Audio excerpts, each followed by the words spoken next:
Guy DiMartino, a Northwest Indiana estate planning lawyer. If you ever have any questions about estate planning matter, you can always give me a call or shoot me an email. So I have come into estate planning from the back door. What I mean by that is that my practice for many years, about 20 years, has been strictly civil litigation. And I've handled a number of litigation matters that involved bad trusts, bad estates, bad wills, and issues along those lines.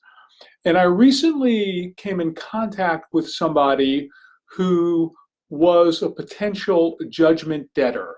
That means that this person had the potential of having a judgment placed against him from a lawsuit.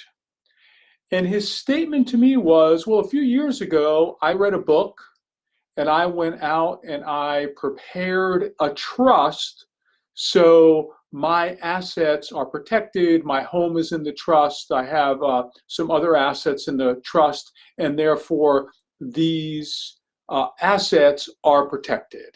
And I said, well, I don't know that that is exactly true. And this is the reason. And this is what you have to understand. There are asset protection trusts, but that's not the typical trust that most people go out and prepare in this day and age. So I said, why don't you bring in your trust documents to me? And I saw that it was, it was a form that he used off of the internet, and it was the standard living trust, and it was revocable. Now remember, a trust is an agreement between the grantor or the settlor, and that is the person who formulates the trust document or the trust entity, and the trustee who will manage the assets of the trust and the beneficiaries. Now typically with a living revocable trust, the grantor or settlor and the initial trustee is the same person.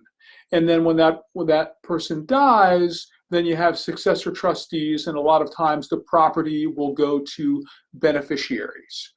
Now, the main thing that you have to think about, if you are the settlor, if it is a self-settled or a self-funded trust, is that in order to receive protection from creditors, it cannot be revocable, and you cannot have control of the assets. So think about that for a second.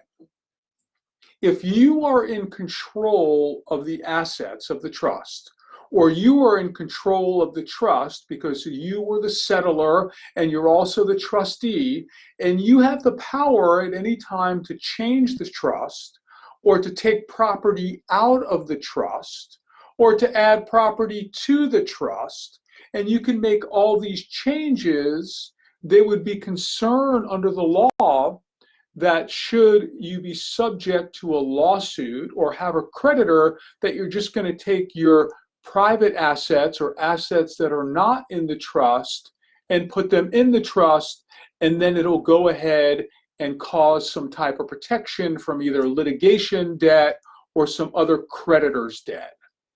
And that's just not what the whole trust makeup is about. So if it's a self-settled trust and it's revocable, the odds are that you are not going to have asset or creditor protection. See, the trusts that really protect you from creditors are irrevocable trusts, because these trusts were designed to put property into the trust, and then you, as the settlor or the person who funded the trust, no longer have any right to that property where you can go ahead and sell it or put additional stuff into there or do things with it or take money out or play a chess game with the stuff in the trust. You see, if it's irrevocable, it cannot be changed. You cannot go ahead and revoke or terminate the trust. So there you have it. As a general rule, a simple, living, revocable trust will not protect you from creditors, will not protect you from divorce unless there's special language within it, and things along those lines.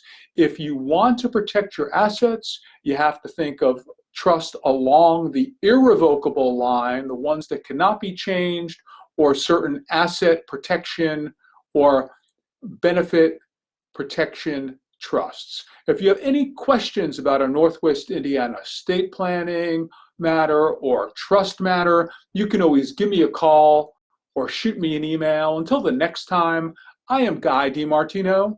Have yourself a great day.